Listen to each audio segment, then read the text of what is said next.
Your show will go live in 5 seconds. 4, 3, 2, 1. Lost voice radio.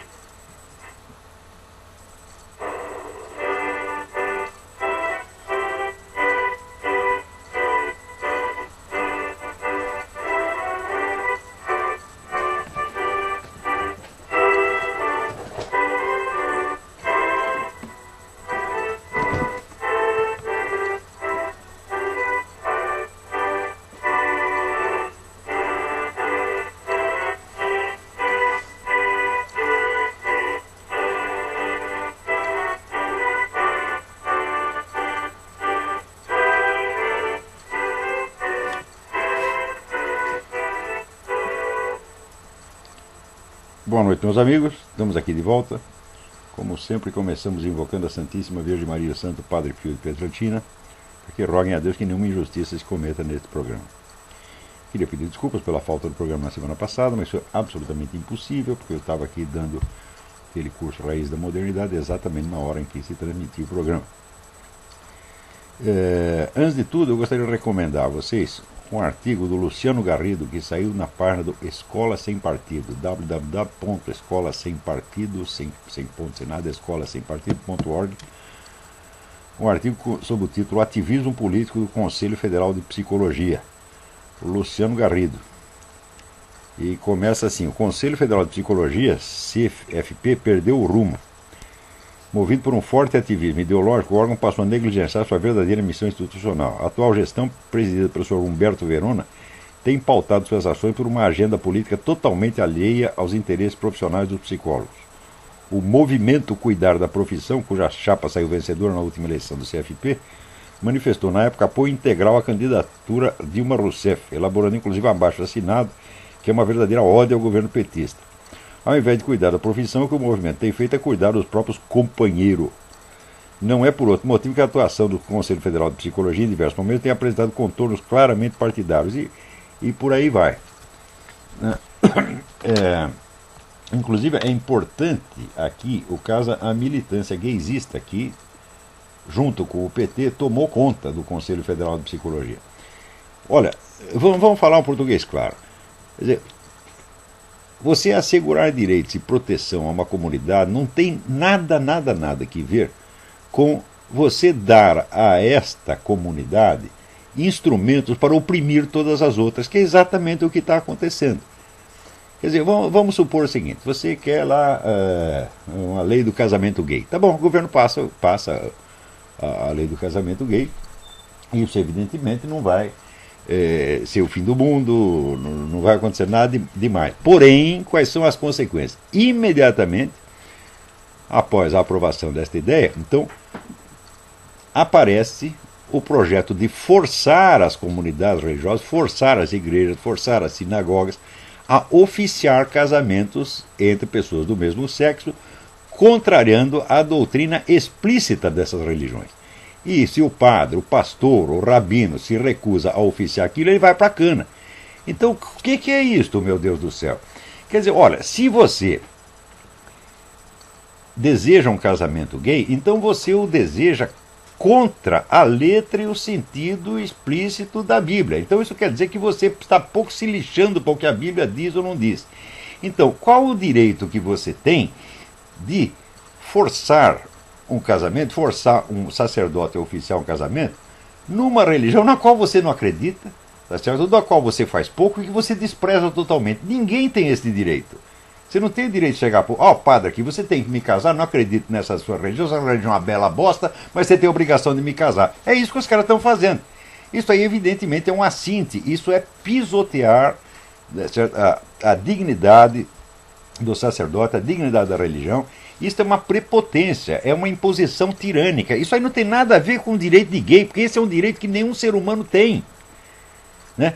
Que direito tenho eu de chegar lá? Por exemplo, eu chego na sinagoga e digo: olha aqui, eu acho que vocês, judeus, já estão tudo ultrapassado, sua religião já acabou 2000 anos lá atrás, veio Jesus Cristo, já revogou tudo isso, mas você tem a obrigação de me casar aí na sua sinagoga. O rabino vai me dar um pontapé no meio do cu, tá certo? Me mandar pastar. Tá certo? E terá todo o direito de fazer isso. Da mesma maneira, se você quer se casar com uma pessoa do mesmo sexo, então, meu filho, não tem jeito, você está desfazendo, tá certo? Você está desprezando a letra e o espírito da Bíblia, tá certo? Então você não tem direito nenhum de casar na igreja, meu filho. Pede pro governo te casar, ué. Vai lá no ministério que baixou a lei do casamento gay, casa no civil e não enche o saco, porra. Vamos dizer, essa é uma coisa que nós não podemos aceitar de maneira alguma. Mas acontece, por que nós chegamos a esta situação? É simples. Porque o direito a ter uma militância, o direito a aspirar ao poder, se tornou um monopólio da esquerda. Isto vai fazer 30 anos que tudo está programado para que desapareça do cenário político qualquer sinal de conservadorismo, de direitismo, para não dizer de reacionarismo. Então, isso aí vem do fato que é o seguinte, é tradicional na esquerda você nunca olhar o seu adversário como um ser humano. Você nunca reconhecer no outro, né, que ele possa ter uma boa intenção, que ele possa ter alguma virtude moral. Não. É obrigatório para a esquerda você olhar o conservador, o direitista, como se fosse um monstro, um criminoso. Embora a esquerda seja recordista de crime, de monstruosidade, assim, recordista incomparável, nem Adolf Hitler pode se comparar com essa gente. Né? Então, o que fizeram na China de matar 76 milhões de pessoas, né, é uma coisa que, vamos dizer, que perto do qual os feitos de Adolf Hitler empalidecem. Então, justamente porque são os maiores assassinos, genocidas, bebedores de sangue, então eles têm aquela hipocrisia profunda, mas não chega nem a ser hipocrisia, é falsa consciência mesmo. Né? Ninguém se santifica e se beatifica, com mais, vamos dizer, com mais emoção, com mais veemência do que os piores bandidos. É normal, quer dizer, o sujeito está afundado na merda e no sangue, né? Então ele tem que imaginar que de algum modo ele é santo, ele é superior, foi Deus que mandou ele fazer isso. Isso é comum, faz parte da psicopatologia. Né? Quanto mais o sujeito é criminoso, é violento, é mau, tá certo? Mais ele tem obrigação interior, aquela obrigação interior de achar uma desculpa para ele. Então a desculpa é a seguinte, é que Deus gosta dele. Então, a esquerda inteirinha sempre teve isso. Desumanizar completamente a imagem do adversário. Vocês vejam o que aconteceu nesta entrevista, entre aspas, né, do Cabo Anselmo no programa Roda Viva.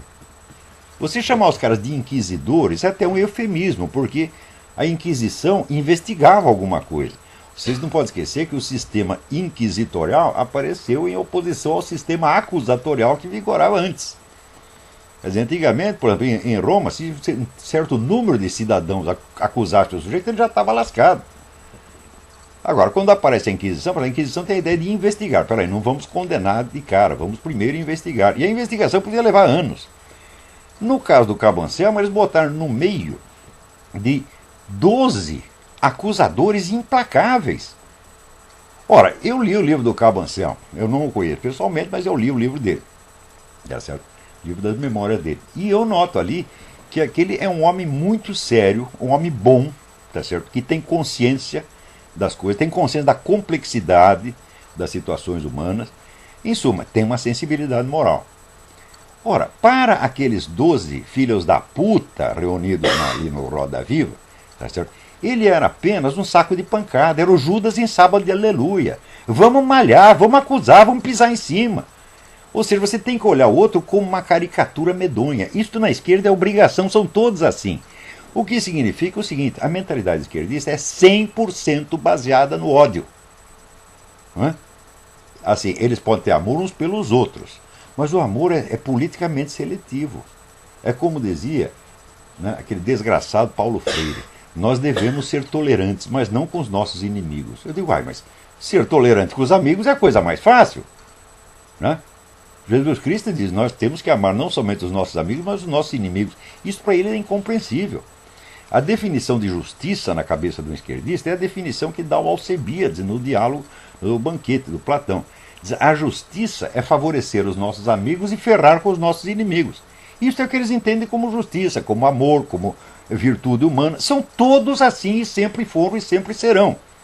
Então, a partir da hora em que você entrega a essas pessoas o controle hegemônico da cultura e da sociedade, então os dias da oposição estão contados, eles não vão dar chance para ninguém. O simples fato de um cara de direita aspirar ao poder, para eles já é um crime, você não pode querer. Então, resultado, né? O pessoal militar, o que eles queriam? Liquidar a esquerda? Jamais. Eles queriam liquidar a guerrilha e, de fato, liquidar. Mas a esquerda, não. A esquerda viveu, inclusive, da ajuda do governo. O período militar foi o período de maior prosperidade da indústria editorial esquerdista. Tá certo? E tem um estudo do Ricardo Vélez Rodrigues que mostra que a distribuição de verbas na educação, durante o período militar, sempre favoreceu o esquerdista. Por quê? Porque os milicos, como todos os conservadores direitistas, eles gostam de olhar, de enxergar o esquerdista como um ser humano. Não, ele tem até boa intenção, ele é um utópico, idealista utópico. Então a esquerda tem essa visão paternal, a direita tem essa visão paternal da esquerda. Então ela não quer destruir a esquerda, ela quer apenas apaziguá-la e conviver com ela pacificamente. Sempre foi assim. Agora a esquerda não, a esquerda quer eliminar a direita de alto a baixo. E é o que está fazendo e já fez no Brasil. Então, quando aparecem esses grupelhos malucos, tipo Resistência Nacionalista e outros, isso significa o seguinte: quando uma necessidade, um impulso humano normal é negado e reprimido, ele reaparece sob forma patológica, sob forma microscópica e patológica, ele vai para o inconsciente. Então, a existência desses grupinhos já é a prova da inexistência da direita. Se existisse uma direita normal, pessoas como a turma da Resistência Nacional jamais apareceria num órgão de mídia, jamais se falaria dele, porque é uma coisa tão microscópica, tão insignificante. Mas, como eliminaram completamente a direita normal, então agora só sobrou aquela manifestação microscópica, insignificante e patológica. Então o que faz a esquerda? Para dar a impressão de que existe uma direita, vai e começa a dar importância a esses grupelhos. Quer dizer, você forma um grupo de 5 malucos, na verdade não são 5, parece que a Resistência Nacionalista são 20. 20 pessoas absolutamente despreparadas, tá certo? Sem conhecimento, sem meios de ação, sem nada, e de repente isso aparece nos grandes jornais, nos grandes semanários, como se fosse uma direita. Meu Deus do céu, isso é evidentemente uma farsa. Então, por isto mesmo é que eu sempre digo para os meus alunos, e recomendo a vocês todos que estão ouvindo o programa, não é só para meu aluno, qualquer militância política de direita hoje é besteira, é tempo perdido. Você, para se chegar a uma situação onde possa haver, digamos, um partido de direita para concorrer às eleições, etc., você tem que começar, vamos dizer, pela cultura, meu Deus do céu. E você reformar a cultura leva 40, 50, 60 anos. Se vocês não estão dispostos a trabalhar para daqui 60 ou 70 anos, então desistam. Porque o Partido Comunista sempre trabalhou com esta escala de tempo. Vejam vocês, por exemplo, para dar um exemplo, a infiltração comunista na igreja, no Vaticano, começou na década de 20. Para começar a produzir resultados visíveis no Concílio Vaticano II, a partir de 1962. A esquerda brasileira começou a se reorganizar, lendo Antônio Gramsci e outras coisas, a partir de 1964, para chegar ao poder 2 décadas e meia depois. Agora, na direita, o pessoal pensa assim, só na próxima eleição. Então é por isso que vocês estão ferrados do jeito que estão. Tá, porque, no mínimo, este mérito nós temos que reconhecer que a esquerda tem. A esquerda leva a sério os seus intelectuais. Ela ouve a opinião deles. E pior, os intelectuais da esquerda são realmente dedicados à esquerda. Então, agora, quando você pega o meio liberal, conservador brasileiro, eles acham assim que intelectual é propagandista. Então chega lá um empresário com os bolsos cheios de dinheiro e contrata o fulano para ele... você tem que divulgar ideias liberais. Então, nesse sentido, o maior intelectual brasileiro é o Rodrigo Constantino, evidentemente, talvez até o Paulo Giraldelli. Então, agora, quando aparece um sujeito sério, que tem peso, que tem conhecimento para falar, eles se sentem humilhados, todos esses ricaços brasileiros, com 2 ou 3 exceções que eu conheço perfeitamente bem, são altamente meritórias, mas, em geral, a ideia é essa. sujeito do Brasil, ele tem dinheiro, ganhou dinheiro do pai, ele acha que ele é Albert Einstein, que ele é Aristóteles, que ele é o Leibniz. Tá certo? Então, se aparece um cara que sabe mais do que ele se sente profundamente humilhado, tá certo? E tem que rebaixar o cara de qualquer maneira. Então é por isso que a direita no Brasil está nesta merda, você está entendendo? Quer dizer, eu não posso dizer que a elite brasileira esteja cruel e desumana, né? Como dizia aquele ex-governador, Cláudio Lembo, né?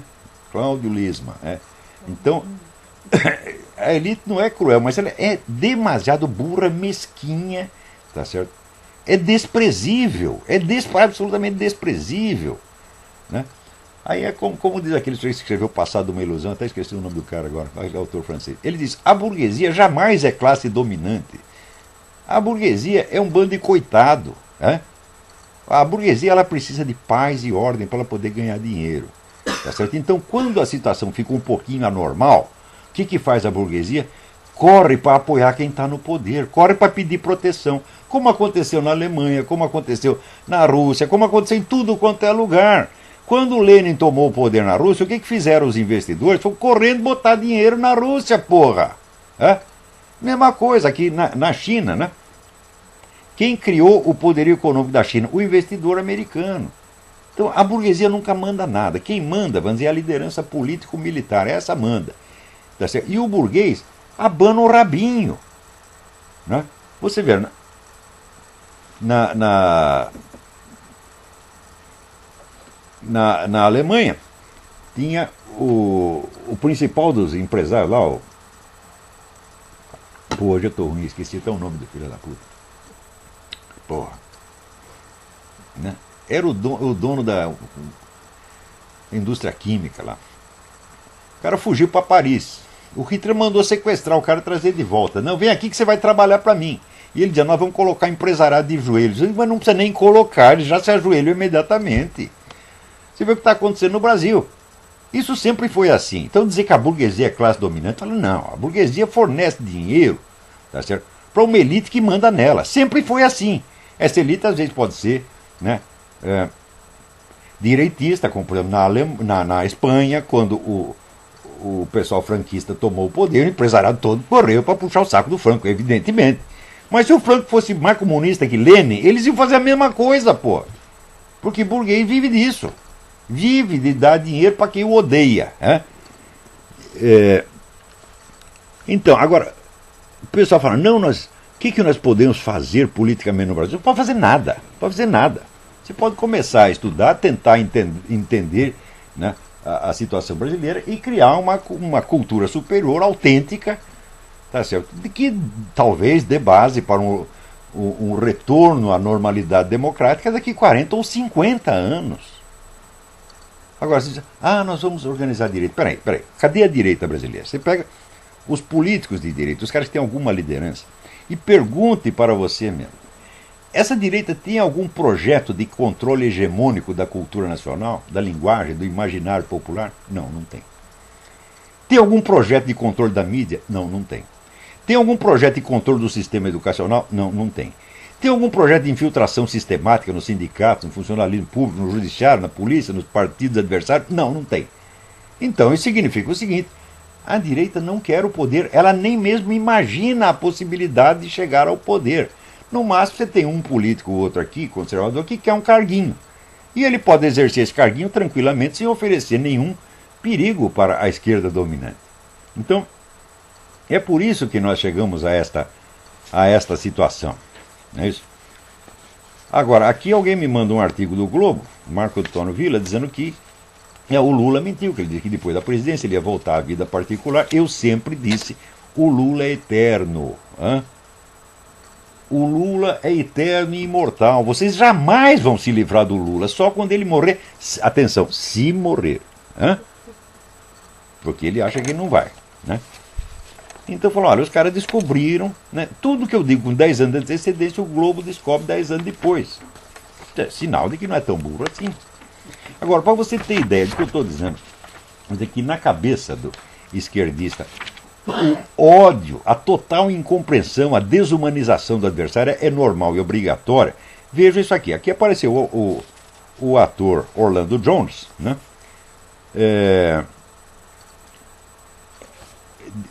enfim, foi entrevistado a respeito da morte do Gaddafi, ele disse assim, né,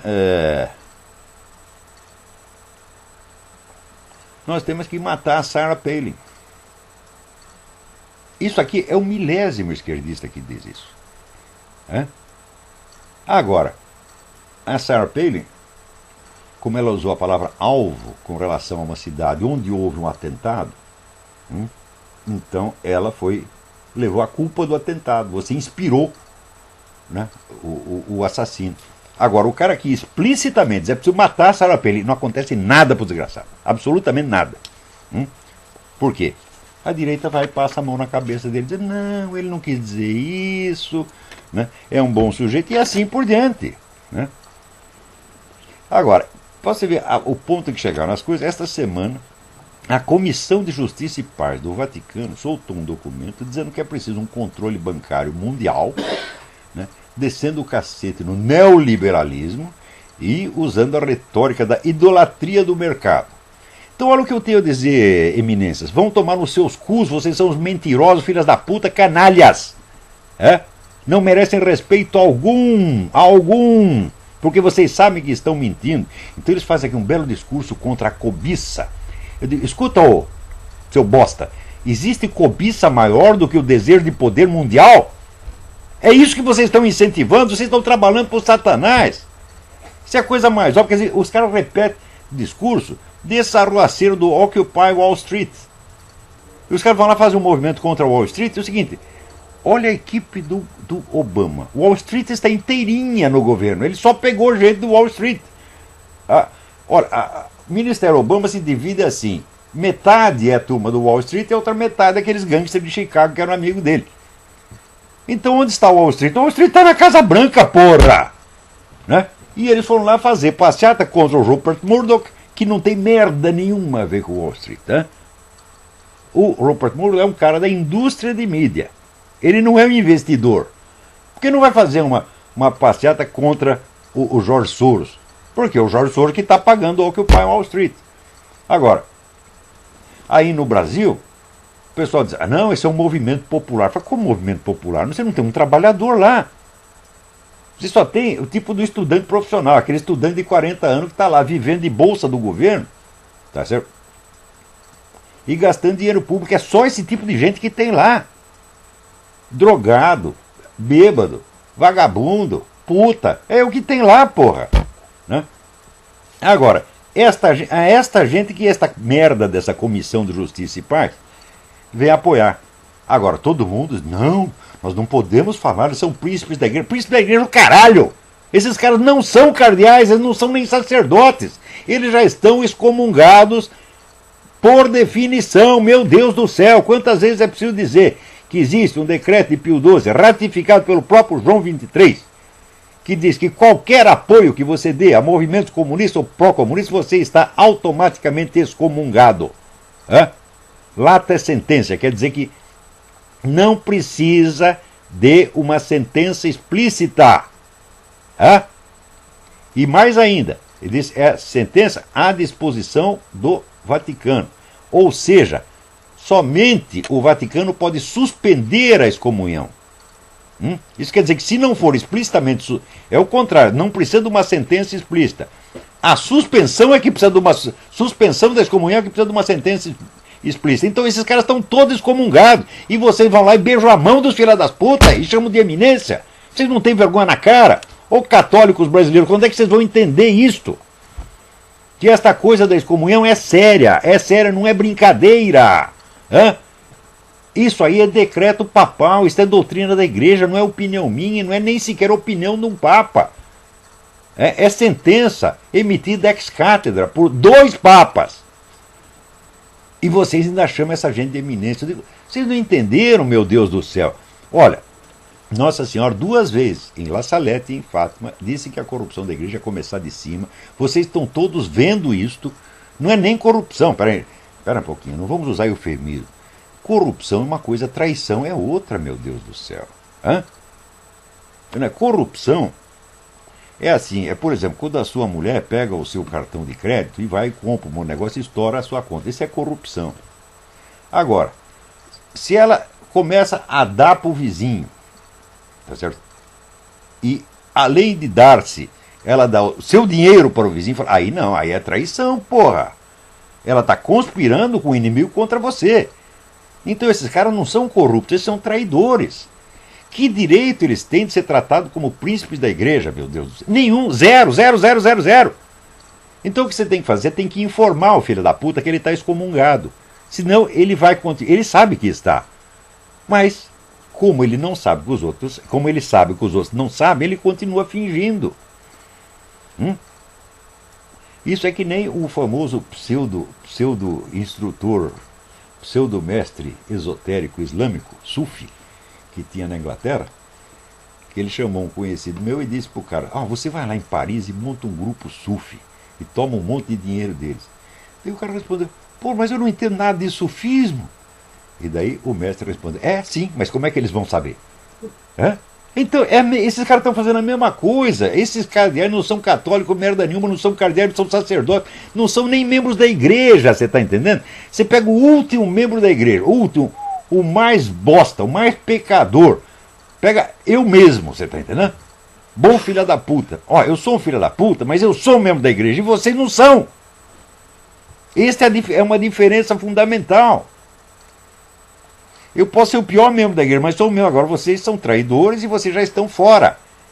Então, o que os fiéis têm obrigação de fazer? Vocês têm obrigação de ir lá e mandar o cara sair. Sabe aquele negócio? Pede para sair 02, você está entendendo?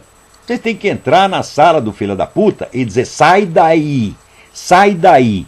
Você quer apostar que o sujeito sai? Eu já contei para vocês o episódio do meu irmão que resolveu um problema lá, que a Cúria não queria pagar o dinheiro da minha mãe, e ele entrou lá na sala do cardeal, do pseudo-cardeal, e disse, isso aqui é um bordel e você é um proxeneta. O dinheiro saiu na mesma hora. Prova que o cara sabe quem ele é. Agora você chega lá, eminência, o cara te pisa em cima. Agora você sai daí, filha da puta, traidor, farsante.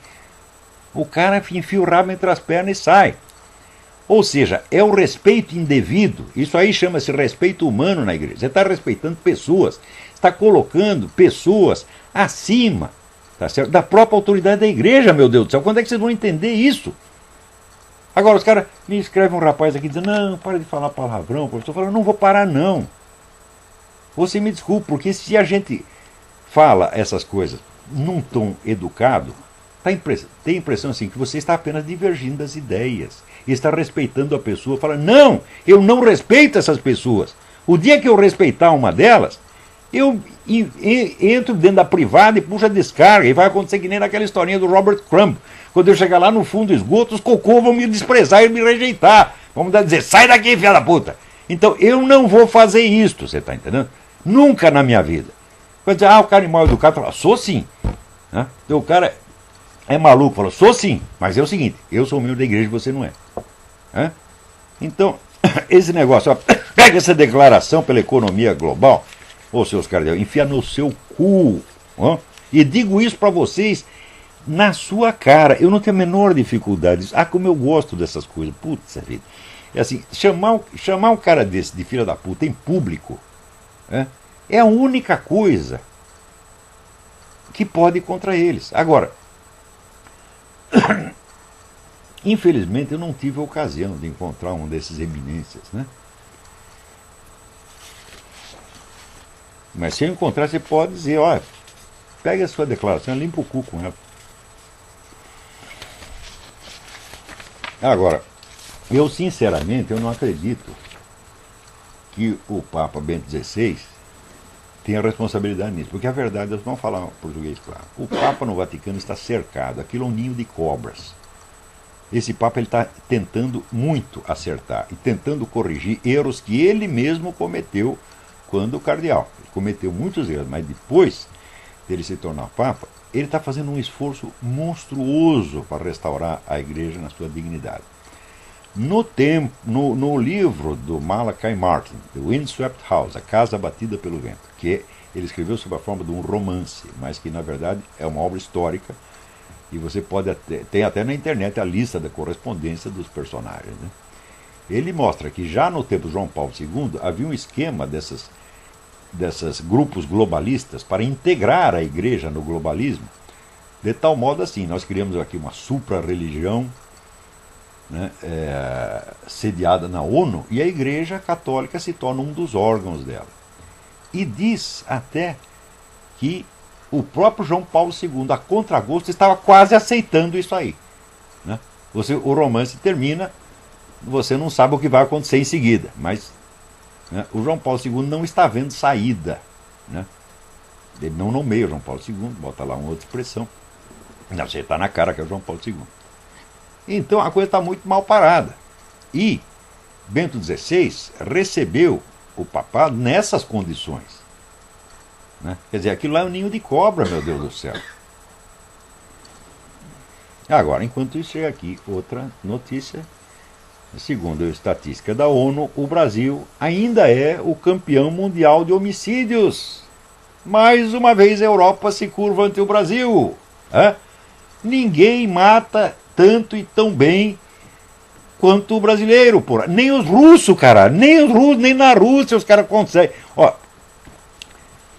na Rússia acontece homicídio pra caramba, mas o Brasil ainda está à frente. Quer dizer, não perdemos este título maravilhoso. Em 2010 matamos 44 mil pessoas. Agora, enquanto isso, o que faz a nossa igreja? Aí, representantes das religiões católica, evangélica, budista, judaica, candomblé e Hare Krishna promove uma campanha contra as armas de fogo em comemoração à Semana Mundial do Desarmamento. Ora, vê se vai algum bandido lá entregar armas. Só vai o cidadão, pai de família, abdica dos seus meios de defesa para facilitar o trabalho dos bandidos. E mais ainda, isso não é feito por um engano, não são pessoas iludidas, eles sabem que é isso, eles têm a opção preferencial pelo banditismo. Todos esses. Agora, olha aqui. Você é um bispo, padre católico, você é um pastor evangélico, você é um sacerdote budista, você é um rabino. Você colabora com isso, tu é um bom filho da puta. Isso que tu é, você tá entendendo? Porque você sabe perfeitamente o que vai acontecer com isso. O Brasil está recolhendo armas, vai fazer uma década. E quanto mais recolhe, mais homicídio tem. Quando é que vocês vão entender? Olha, quantas armas compradas em lojas legalmente existem no Brasil? Né?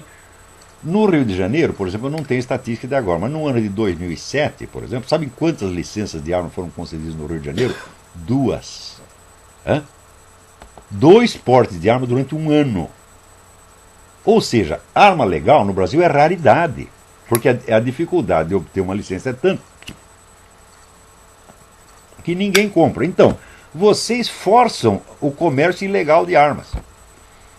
Tá certo? E as armas vêm da onde? Vem da Farc, meu Deus do céu. Quem é que não sabe? Agora, a Farc é amiguinha do governo, então não pode mexer nas Farc. Qualquer sujeito. Vamos supor, você é um polícia federal, você inadvertidamente você prende um cara das Farc. O que acontece? No dia seguinte o cara das Farc está na rua e você também está na rua sem o seu emprego.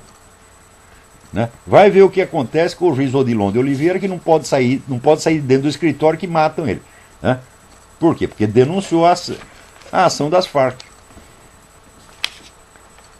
Agora, para não dizer que está tudo perdido, eu me lembro que alguns anos atrás eu mencionei aqui a obra do Monseigneur de Ségur, Louis Gaston de Ségur, chamada O Inferno, que é um livrinho de 50 páginas, uma obra-prima.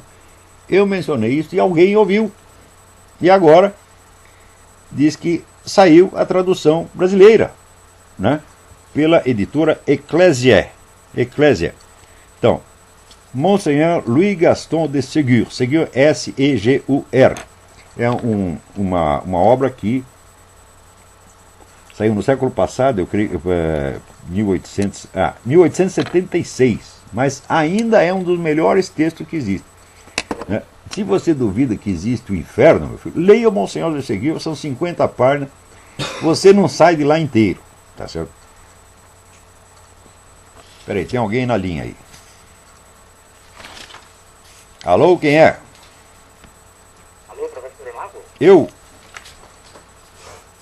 Boa noite, sou Carlos de São Paulo. Carlos, tudo bem? Tudo bem, graças a Deus. Professor, eu estou te ligando, na realidade, aproveitando que o senhor está falando da igreja, eu gostaria de comentar sobre o caso do padre Marco Rodrigues, que está a diocese de Osasco, eu acho que você deve estar acompanhando. Não estou sabendo de nada. Então, ele foi defensor do casamento católico na cidade, que estava tentando, a Câmara dos Vereadores estava tentando aprovar extensão de direito de saúde pública para funcionários casados com mesmo sexo, né? E ele se pronunciou contra. Ele falou disso, ao invés de apoiá-lo, e transferiu para um ponto remoto da diocese, né? Michael Rodrigues, né, do sacerdote, né? E na diocese eu faço um texto, o disco show, não lembro o primeiro nome dele agora. Olha, eu vou dizer para você como é o negócio. Todo esse pessoal cristão que combate o movimento gay está fazendo uma confusão miserável. Uma coisa é você combater a política gaysista, outra coisa é você combater o homossexualismo. Você ter objeções morais contra o homossexualismo, se você é cristão, é uma obrigação. Porém, você querer usar o governo como instrumento para reprimir o homossexualismo é errado e dá margem ao que o movimento gay faça a mesma coisa com você. Então, você vira, a partir de 1500, 1600, a igreja começou cada vez mais, tá certo, a usar, né, o governo como instrumento para forçar, né, a promulgação de leis que fossem inspiradas diretamente na igreja. Isso aí, o resultado disso é o seguinte: você acaba politizando a igreja, e em vez da igreja comandar o Estado é que termina comandando a igreja, como de fato aconteceu, né? Na Bíblia já diz, não existe negócio entre o pobre e o rico, você está entendendo? Então, se a igreja que é pobre faz negócio com o Estado que é infinitamente rico, ela sai perdendo, meu Deus do céu. Então, vamos dizer, a separação de Estado e igreja, que é um princípio que já vem desde a Idade Média, é a única coisa que funciona. Quando começa a mesclar, dá esta merda, você está entendendo? Então, olha, o Estado quer dar os direitos para os gays, quer casar eles, que casem. Isso é problema do Estado. E a igreja deve combater isso na esfera moral e cultural, né? Agora, o que acontece hoje é que o movimento gaysista se organizou para oprimir o pessoal da religião. Então, mas note bem, tem muitos países onde o homossexualismo era um crime. Você vê, aqui no estado do Texas, não em todos, aqui a lei era estadual, no estado do Texas, a relação homossexual masculina era crime, né? Então, pegaram lá dois caras na cama e prenderam. Isso nas décadas de 80, 70, 80. E o caso terminou na Suprema Corte. E, evidentemente, a lei foi revogada. Tá certo? Porque se você criminaliza a sodomia, meu filho, você também tem que criminalizar a punheta. E tem que criminalizar a suruba. E tem que criminalizar, né, milhares de outros procedimentos sexuais. Por que exclusivamente o homossexualismo? Né? Então a coisa é inteiramente absurda. Então eu acho que essas coisas todas têm que estar fora da esfera legal. Então, agora, se você quer combater e destruir o movimento gaysista, eu digo isso é possível. Mas erradicar o homossexualismo é impossível, meu filho. Assim como é impossível erradicar a punheta, erradicar o adultério, etc, etc. E tentar fazer isso por meios legais, por meio do Estado, é criar um monstro que depois se voltará contra você. Então, quando você passa da esfera do aconselhamento e da orientação moral para a esfera da punição legal, você está usando um instrumento armado que é mais poderoso do que você. Então, isso, vamos dizer, é um engodo, e faz muito tempo que a igreja católica e evangélica já caíram nesse engodo. Então, agora estão recebendo um troco centuplicado. Porque você veja, por exemplo, a lei que pune a sodomia nunca foi aplicada com a violência com que esse pessoal agora está aplicando as leis anticristãs que eles estão inventando. Nunca foi. Tanto que no Texas, isso foi um caso único. Fazia 50 anos que não se prendia ninguém por homossexualismo. Prenderam dois e o caso foi terminado na Suprema Corte e os dois, evidentemente, ganharam a parada. Então, o que nós temos que combater na esfera política é o movimento gaysista, sobretudo no instante onde ele corrompe a Constituição, corrompe as leis e transforma tudo em instrumento da sua autopromoção. Tá certo? Agora, entrar no mérito da questão homossexual em si, isso entra na esfera moral, tá certo? E não na esfera legal. Quando é que vocês vão aprender isso, hein? E a política decide as leis, meus filhos. A moral é outra coisa, isso é na esfera da cultura.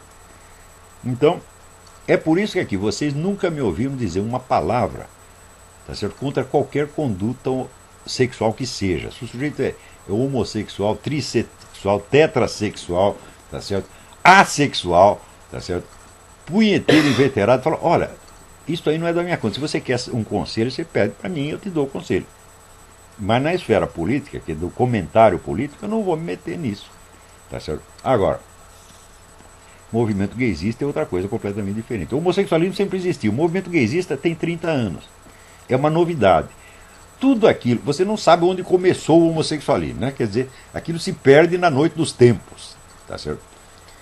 Agora, o movimento gaysista começou agora. Tudo aquilo que você não sabe como começou, então provavelmente é prudente você entender que aquilo vai continuar. Não é isso? Agora, aquilo que começou na década de 70, meu filho, pode ser erradicado na década de 2020, 2030. E é isso que nós temos que fazer. Agora, fica misturando as questões, misturando a questão político-jurídica do movimento gay com a questão moral do homossexualismo, fala, você vai perder a briga. Você está dando muro em ponta de faca. Tá certo? Então, olha, em política, a burrice é um pecado imperdoável. E esse pessoal todo está caindo nisso aí.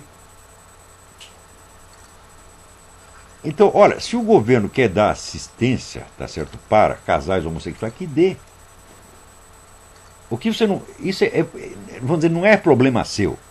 O seu problema é defender a igreja, é defender os direitos da igreja. É isso que você tem que fazer. É? E, em defesa deles, você tem que ser tão agressivo quanto o outro lado é. Como é que você pode aceitar por uma coisa dessa, como está acontecendo no Conselho Federal de Psicologia? É? Peraí, tem alguém no telefone? Tem mais alguém na linha. Alô, quem é? Alô, é Mauro de Petrópolis. Mauro, tudo bem? Tudo bem, eu queria perguntar se a infinita misericórdia divina não é uma contradição à ideia de que existe um castigo eterno no inferno. Meu filho, se Stalin ou Hitler não fossem castigados, cadê a misericórdia? Hã? Além do mais, você não pode esquecer, leia o livro do Monsenhor de Seguir. Leia o livro. Os condenados do inferno se condenam a si próprios e aceitam a justiça da condenação. Foi uma opção livre. Escolheram realmente o inferno. Tá? Então não tem injustiça nenhuma, você está indo para onde você quis.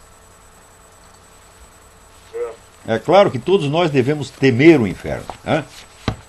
Então, mas temer o inferno não quer dizer que você esteja assim com 99% de possibilidade de ir para lá porque você tocou uma punheta ou comeu a mulher do vizinho. Tem gente da Bíblia que fez coisa muito pior do que isso. O rei Davi mandou matar o sujeito para comer a mulher dele. E, no entanto, Deus o considerou perfeito. Então, todos nós temos alguma chance, todos nós, exceto aqueles que escolherem. Né? Uma vez perguntaram para o mestre Eckhart, mestre, o que arde, o que está queimando no fundo do inferno? Ele diz, o que arde no fundo do inferno é o não. Então, aquela recusa total, absoluta e profunda do amor a Deus. Isso aí é que leva o sujeito para o inferno. Então, a gente tem que tomar cuidado, vamos dizer, com as atitudes do nosso espírito. Os nossos pecados, meu Deus do céu, a igreja, para que existe a igreja, meu saco? A igreja existe para perdoar os pecados. Não há pecado, por pior que seja, que a igreja não pode perdoar. E pior, você reincide, você vai lá, porque Jesus Cristo diz, quantas vezes eu devo perdoar o meu irmão? 7 vezes? Eles não, 70 vezes 7. Então, quer dizer, 490 vezes você comete pecado, você vai lá, a igreja te perdoa. A igreja ela tem mais impulso de perdão do que um irmão teria. Portanto, você pensa que a igreja está aí para te condenar, para te encher o saco? Não, a igreja existe para perdoar, porque condenar é fácil. Qualquer filha da puta condena. Você vê um discurso petista, você vê esse pessoal gaysista falando da turma da igreja, você vê o ódio, os caras babando ódio. Então, para condenar, para acusar, qualquer um serve. Essa turma do Roda Viva, 12 demônios lá acusando um homem bom, um homem sério, um homem, vamos dizer, de alta estatura moral. Eles não são capazes de compreender. É só ódio, é só incompreensão. Então isso aí qualquer um faz. Você acha que a igreja existe para isso, porra? Não, a igreja existe o contrário, existe para perdoar. Se você não tem prática, comece a praticar. Vai lá, confessa seus pecados e você sai limpo. Passa 2 meses, você prometeu um negócio para Deus, agora eu não vou fazer mais. Fez de novo. Vai lá de novo. É assim que acontece, porra. Não, o negócio é o seguinte, não desista. Diga sempre a Deus, eu quero estar com você na glória eterna. Eu quero de qualquer maneira. Eu não aceito a hipótese contrária. Eu não quero a hipótese contrária. Eu quero estar com você. Diga sempre isso. Você está pecando? Tá bom, você não consegue resistir? Vai, continua, mas não desista. É só isso, pô. É só a coisa mais simples do mundo.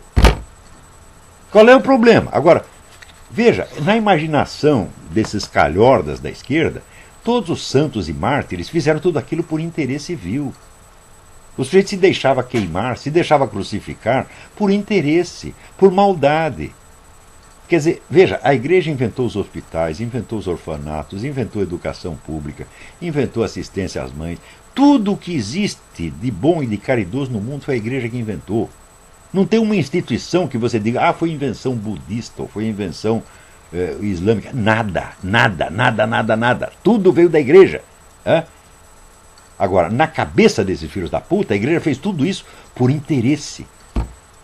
Quer dizer que São Francisco, por exemplo, se privava, né, de tudo que é bom no mundo, vivia na pobreza, tá certo? No jejum, na mortificação, por interesse vil. Isso é a cabeça deles, meu Deus do céu.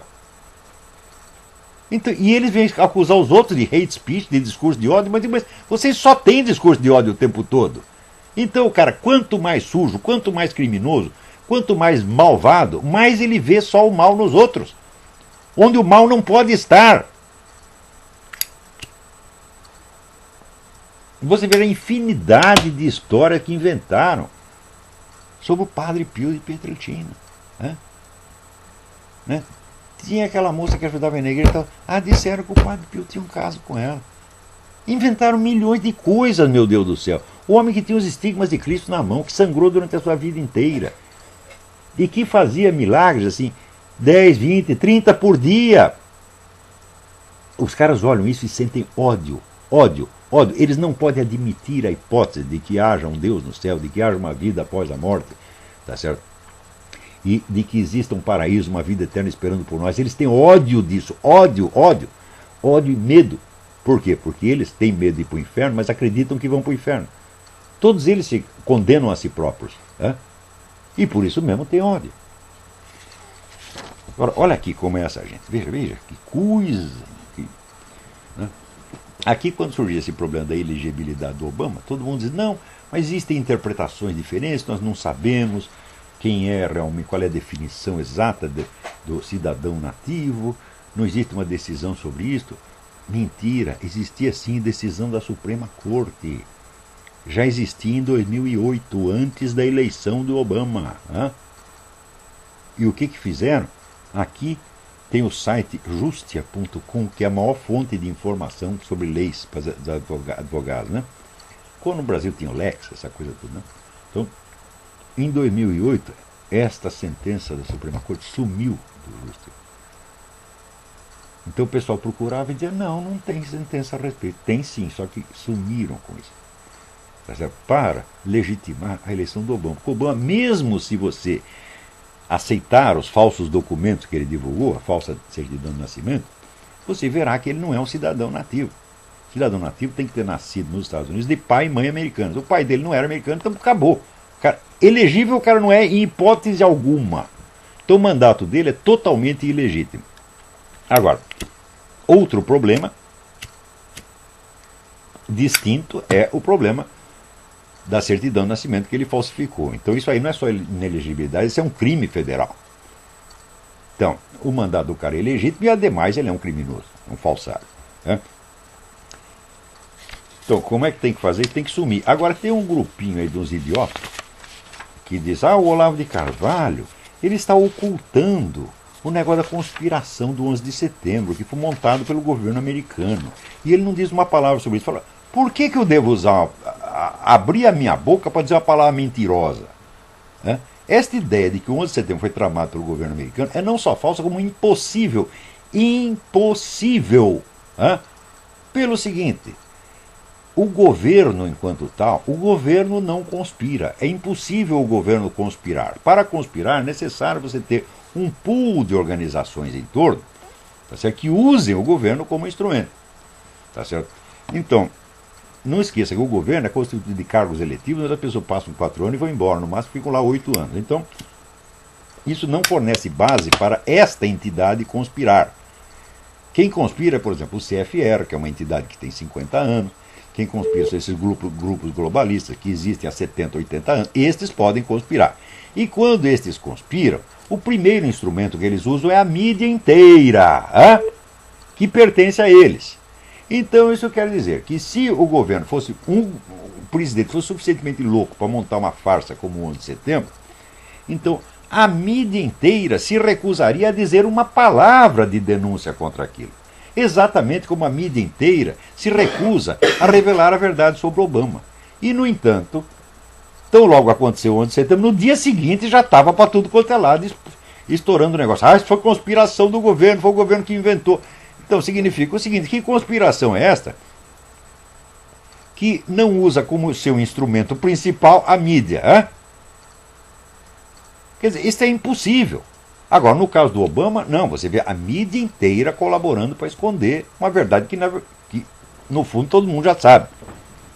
Aqui, vamos dizer, mais de 50% dos americanos não acreditam na autenticidade da certidão de nascimento do Obama. Então, note bem, certidão de nascimento é uma coisa, elegibilidade é outra. A questão da elegibilidade independe de a certidão dele ser falsa ou verdadeira. Porque mesmo ela sendo verdadeira, lá consta que o pai dele era súdito britânico, tá certo? E, portanto, não é um americano nativo, então não atende às condições para ser um cidadão nativo, indispensáveis para poder ser candidato à presidência. Agora, você vê, aqui, o Aaron Klein, que foi correspondente do WorldNet dele em Israel, ele acabou de lançar um livro que diz uma coisa que eu estou dizendo desde o início. Ele diz que o Obama foi eleito por inimigos dos Estados Unidos para deliberadamente destruir a economia americana e destruir o poderio americano no exterior. Ele está fazendo as duas coisas. Eu disse isso já em 2008. Disse que o Obama foi posto lá por gente que sabe que ele é inelegível, por gente que sabe que é uma situação ilegal, para forçar a crise constitucional e forçar a desmoralização do sistema. Uma vez no poder, o que ele vai fazer? Vai aplicar o esquema revolucionário do Saul Alinsky para destruir a economia, tá certo? E vai modificar a política internacional americana de modo a favorecer os inimigos. Então a famosa Primavera Árabe, que é essas rebeliões que estão espocando aqui ou ali, todas elas são coordenadas pela Fraternidade Islâmica, que é a entidade mais anti-americana que existe no mundo, e está fazendo isto com a ajuda do governo americano. Então o Gaddafi, evidentemente, era um ditador filho da puta, mas acontece o seguinte, ele não fazia 40 anos que ele não fazia nada contra os Estados Unidos. Assim como Mubarak também. Então você tira, né, um ditador, vamos dizer, que é, em termos de política internacional, inofensivo, e coloca lá os seus inimigos, dizendo que você está promovendo a democracia. Aparece aqui o Obama dizendo, nós vamos destruir todos os tiranos do mundo. Não, você tira um tirano inócuo e põe lá um inimigo, dizendo que está promovendo a democracia. Ora, o que aconteceu na Líbia? Derrubaram o Gaddafi, no dia seguinte disseram, agora que é uma nação islâmica, está implantada a Sharia. Então você sabe que na Sharia, qualquer política não islâmica é proibida. E essa é a democracia que eles vão implantar. Daí o cara, o primeiro-ministro, não, o ministro da Defesa da Inglaterra, que esse é o nome, ele disse assim, isso mancha um pouco a reputação dos rebeldes. Mancha um pouco. E como? Vocês não deram dinheiro e armas, suporte militar para eles, para implantar a democracia? No dia seguinte eles fazem o contrário, você vai dizer que você fez isso por engano? Ora, meu Deus do céu. Não é engano. Isso é premeditado. Tá certo? Então, o Obama também, você tem que distinguir entre o que é um corrupto e o que é um traidor. Né?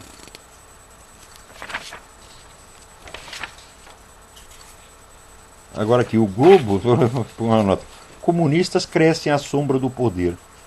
Eles só chamam de comunistas os partidos que têm nome de comunista, como o PCdoB. Não, filho, o PT é comunista. O PT é marxista. Está lá nos documentos de fundação desde o início, vocês não sabem? Como cresce a sombra do poder? Eles estão no poder, seja com o nome de PCdoB, ou com o nome de PT, ou qualquer outra coisa. Né? Agora, o PT já criou aqui, vamos dizer, uma equipe de espiões para patrulhar a internet. Né? Então, vocês em que regime vocês pensam que estão vivendo? Vocês já estão num regime comunista, seus idiotas. É? Onde o partido governante, não é nem o governo, o partido governante controla tudo. Inclusive o que vocês dizem na internet, troca bilhetinho de namorada, tá lá o cara do, né, o cara do PT fiscalizando você. Agora, eu recomendo para vocês um artigo que saiu. Agora não tem nem endereço onde está, mas se vocês puserem o artigo, o nome do autor e o artigo, o nome do autor é Valdo com W, Valdo Luiz Viana, e o título do artigo é Guerra Civil Rima com Brasil. É um artigo que ele escreveu 2 anos atrás, não vai dar tempo de eu ler aqui para vocês, mas eu recomendo muito esse artigo, e tudo que ele diz ali é verdade, é o que está acontecendo.